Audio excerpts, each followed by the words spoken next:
If there are any questions from the brothers or the sisters here, then we'll try to take them now. B'idhnillahi ta'ala.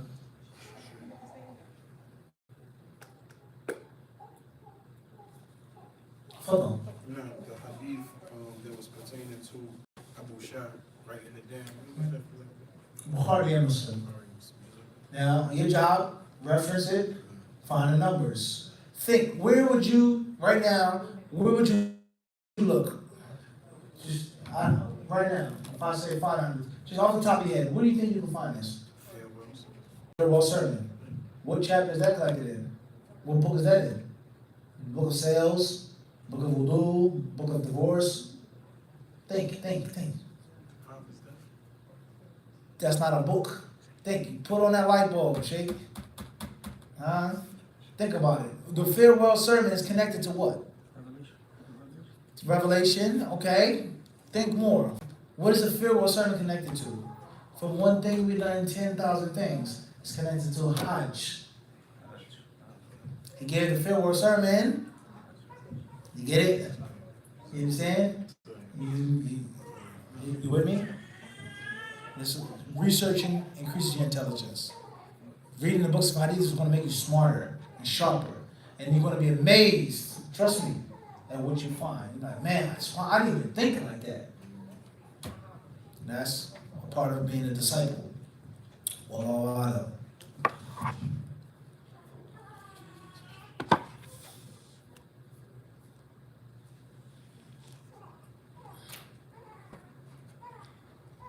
Quick side note.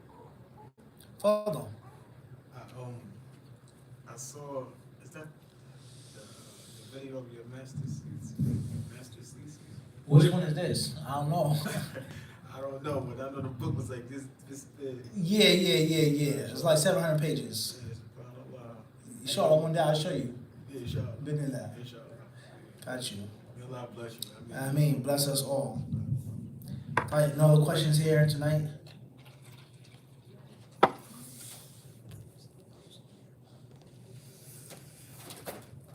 First question comes from MD Atib Hyderabad, India. Why did the Messenger of Allah ask some people to drink camel urine? Isn't that disgusting?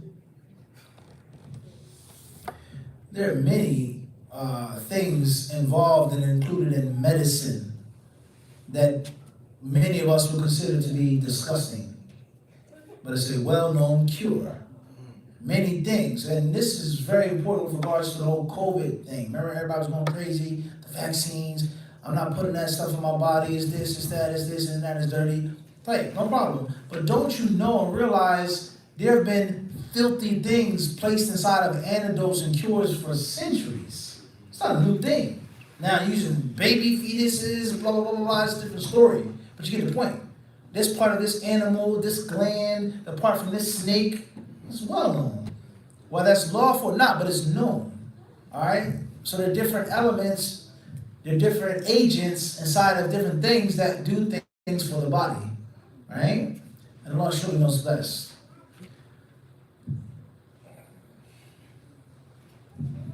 AF, Minnesota. Ibn Hajar or Ibn Rajab. Where you coming from in Minnesota? Barakallahu fikum. MD, Hyderabad, India. Assalamu alaikum. Allah's voice cannot be imagined. Next question. ID, Fort Worth, Texas. Is satin permissible for men? Pure silk is unlawful to pubescent Muslim males. A male who's at the age of puberty cannot wear, sit upon, lay upon pure silk. General consensus concerning that. As far as mixed silk, blended silk, especially if the silk is less than the other cotton or polyester or whatever, or wool, some scholars, many of the Salaf, allow that. Like gold, solid gold, plated gold, gold flash, gold colored, al-muhim, was for sure is pure silk. So anything that is not pure silk doesn't take the ruling of pure silk. Some scholars say if it's a mix, it's also haram. If it's 60-40, it's haram. Satin, according to my limited knowledge, is in silk, let alone pure silk. Correct?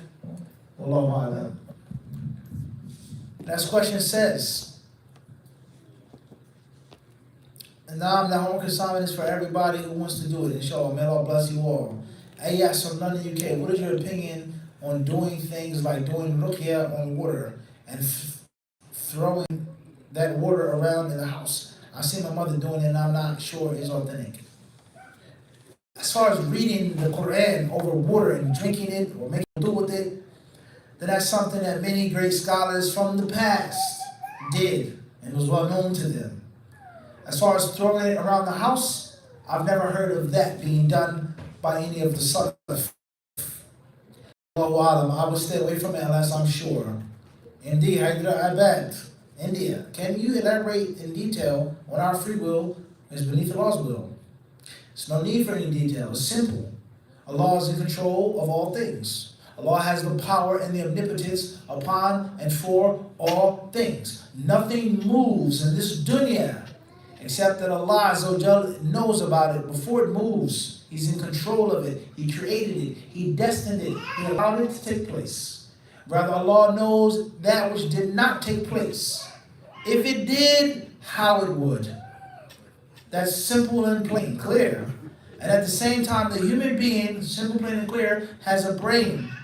If I walked up to you right now and I slapped you in your face with a ring on, hard, really hard, what would your first reaction be to me slapping you in your face? Punching me back, slapping me back, whatever, saying stuff. There's going to be some type of crazy reaction. Cursing, body slamming me, something.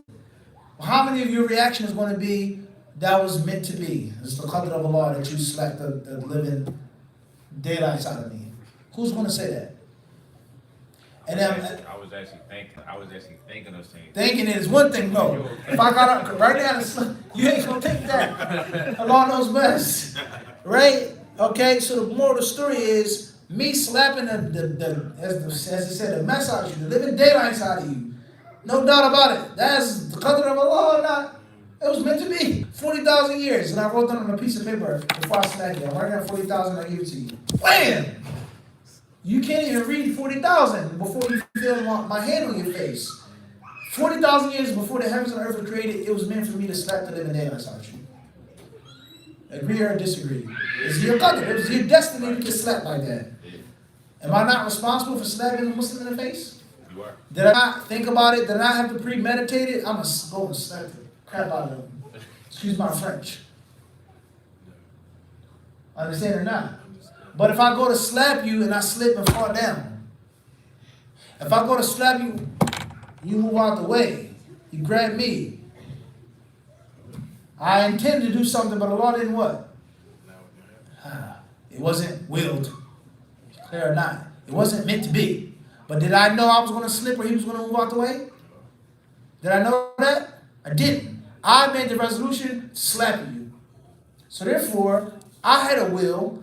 I have the power to slap you, the intention to slap you, but I later on discovered that it wasn't what Allah had willed. Well, Matt, you can't will a thing unless Allah what? Wills it. But at the same time, the human being has a brain, he has thoughts, he has feelings, he has desires that he is responsible for. End of sentence. We can agree with that or not? Move forward. Question is coming from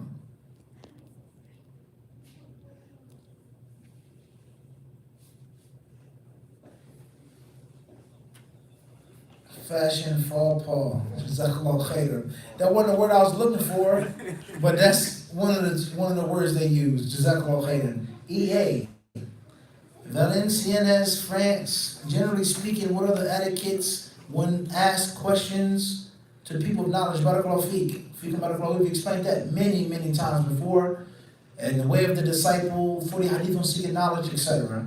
To keep things brief and simple, from the most important manners and mannerisms from the etiquette of asking a question is to be sincere in your question. Never ask a question to embarrass someone or to play someone or to make controversy or fitna and put you on the spot. So what you say about such and such? Or can you tell me where I can find this hadith? He gonna stumble. He really ain't that sharp. He really don't know it like that. You're trying to play somebody. Alright, so you always want to ask a sincere question, or you never just ask a question just for, let me hear what he got to say. So you want to ask a sincere question. Number two, you want to ask permission, not just, hey, ask. Raise your right hand, never your left hand. Never your left hand. Many brothers, they do that. Number three, ask with respect. I ain't saying you gotta get on your knees and lick my toes and kiss somebody's feet. You're the master in law. You don't have to say, Sheikh, brother, can I ask you a question? Saeed, what's the ruling on? That's his name or not? This is his name. That's the name by birth. That's the name of his parents. That's his name. His attribute, even better. Take it too back. That's his attribute. But me just calling out in the middle of nowhere, calling him by his first name, is that a sign of respect? And him being a teacher, it's not. Do I have to call him Sheikh, Imam, Sheikh? I say, Brother Saeed. Brother Saeed. Ustad. You understand? I can call him Abu Sajid by his kunya. Ask for some type of respect. And never call somebody by their first name. And that's the crazy part about it. I'm going to call you out by your first name because this is that, but I still want to benefit. The miseducation of the Philadelphia Negro. May Allah make it easy for us. It's a rare breed of Negro. It's a fact. La hawla wa la quwwata illa billah. Al-Ali al-Azim. Moving forward. I'm gonna disrespect you, but in a sly way though. You understand? But there's your name though, so you can't really say I disrespected you because I did call you by your name. This is reality. This is very common. So ask someone with basic respect. Next point is you should avoid asking questions for other people. Allow them to ask themselves. The one being asked the question may need certain details. Right? Another very important etiquette or piece of etiquette is you should not ask for the proof when you ask someone a question. And there are different wisdoms behind that. One of those wisdoms is somebody may think or feel you're trying to play them. You trying to say I don't know the proof? Or you trying to say I'm going to just tell you something from the top of my head like a piece of dandruff? What's the proof? I'm challenging you once again. Or, as some scholars, this is latifa, a subtle benefit, the mufti that you're asking, he may know the proof, but he may have forgotten it at the moment. So when you ask him to provide it, once again, you're putting him on the spot and embarrassing him. That's a problem. You could say, Sheikh, can you help me find it? Can you help me reference it? But what's the proof? What's the rule on this? And tell me the proof. Or even if you ask for the proof, you ask it in a certain way. Sheikh, what is the ruling on shaking a woman's hand that's not your mahram? And can you please provide the evidence for us? For those, jazakallahu khairan. None. Right? And there are many other points with regards to how to ask a question as well. Also, you should know not to ask too many questions to a person who, you don't want to ask too many questions to someone who's irritated or tired or worn out. All right? And there are many different examples of that. Wallahu a'lam. Moving forward. AN from Brooklyn, New York. Brooklyn in the house, huh? BK all day. Is it permissible for a single woman to attend halakas with her friends? What if her parents say no? I don't see any prohibition of attending a halakah. If you're not traveling without a mahram, you're covered properly, you're not wearing perfume, you're not mixing with men, whatever the case may be, if you're safe outside, I don't see the issue. And as far as your parents tell you no, maybe they have a reason why they're telling you no. If they don't have a legitimate reason, different story. ZJ, Columbus, Ohio, is alchemy and using Quran for understanding of science permissible? As far as alchemy, that's a very long discussion. That ancient art. And obviously we know that alchemy, and Allah knows best, according to my limited knowledge, it isn't just chemistry. It isn't just a tangible, palpable science of mixing things and elements, but it's something deeper than that involved in that.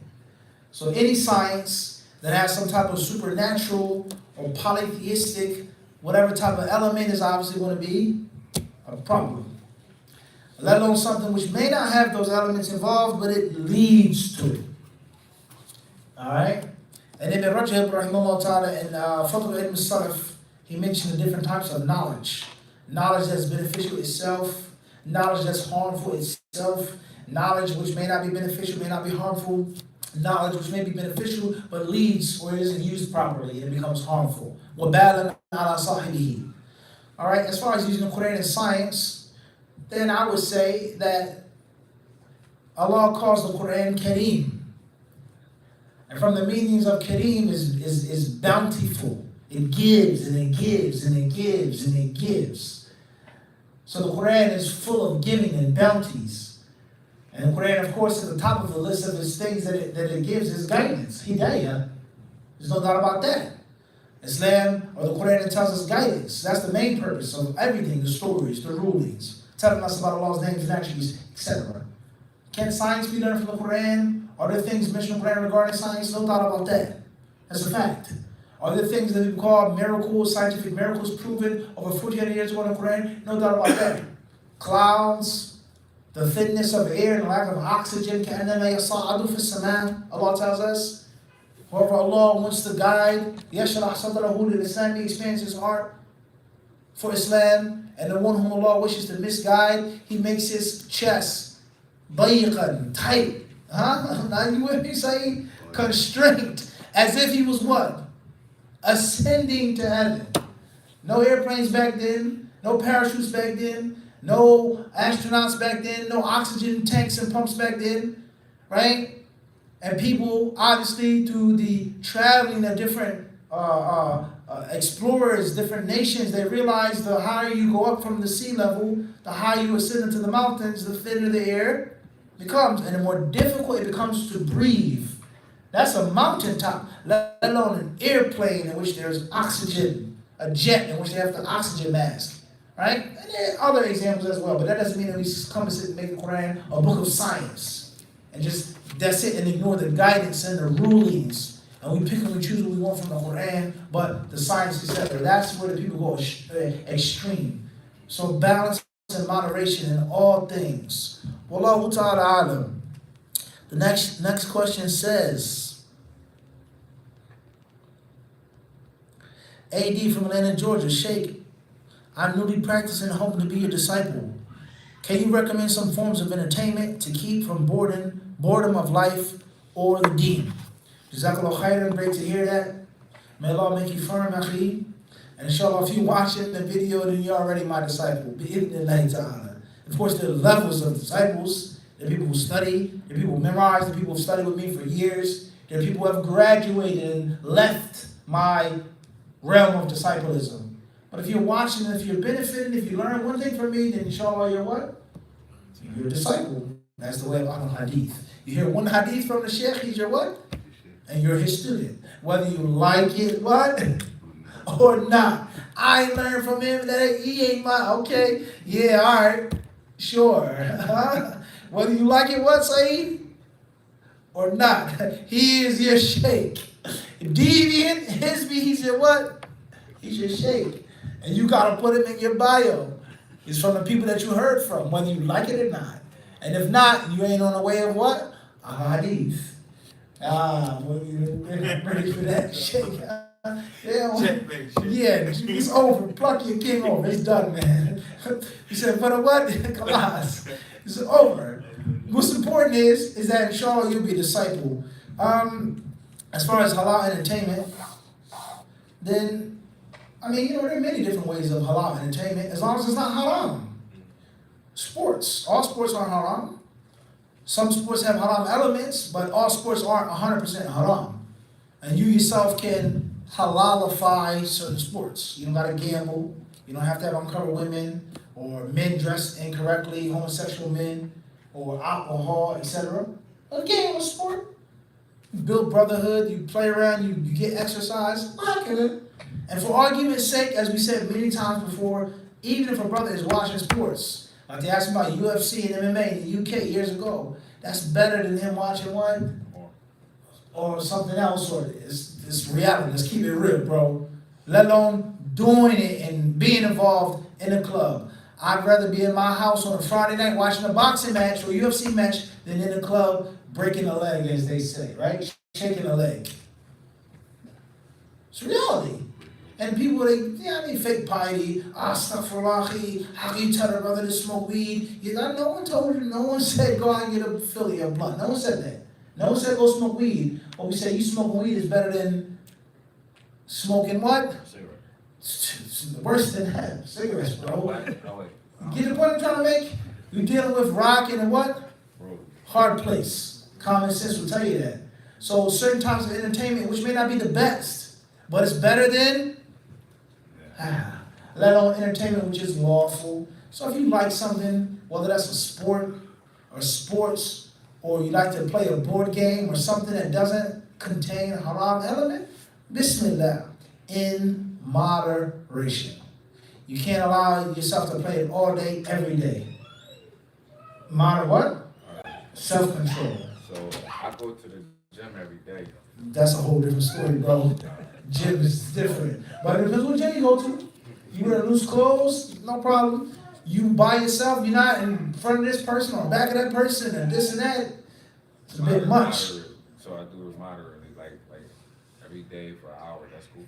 Hey, Monday to Thursday. ain't nothing wrong with that, inshallah. You know your gaze. Yeah. You stay away from mixing, the improper mixing. You stay away from the egomaniacs. You being an egomaniac, tight clothes, right? And you stay away from the fitna of the gym.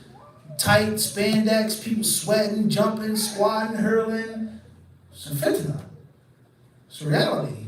You stay away from that, sure. And there's nothing wrong with working out. There's nothing wrong with being strong. There's nothing wrong with being fit. There's no prohibition of that. Allah is the most strong, and He loves His servants that are strong and powerful as well. With all meanings of the word. Wallahu ta'ala a'lam. Moving forward.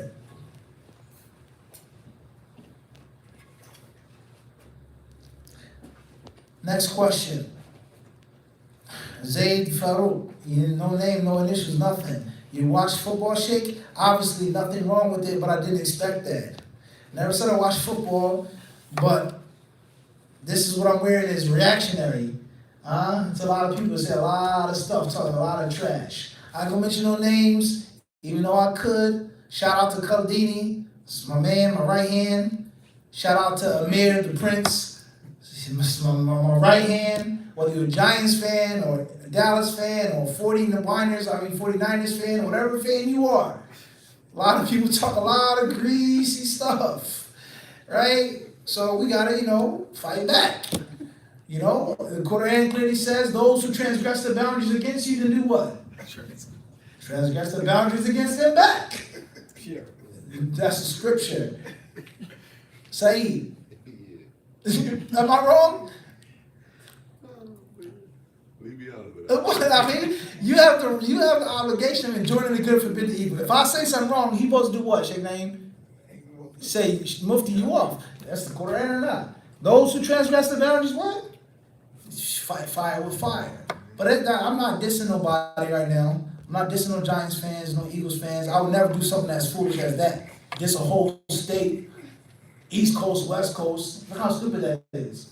It wasn't even East Coast, West Coast beef. It's between two cities. But they turned into what? Two coasts. Seattle, Portland, all of it. Next thing you know, you lose your life over some dumb stuff. Right? And it's throwing people all over the place. I got love for my Giants fans. I got love for my Dallas fans. But right now, it's the reign of the birds. That's the bottom line. Say, right now, the Eagles is sore. You can say what you want. Bad calls, this and that, injuries. It is what it is, bro. Just accept it. Khayr, inshallah. Jazakumullah khayran. Please forgive me, maybe for my laughter or joking. I don't see these brothers but so often. When I see them, it brings out a different side of me. Especially, Brother Saeed. We'll stop here tonight, guys. Jazakumullah khayran. Sallallahu alaihi wa sallam.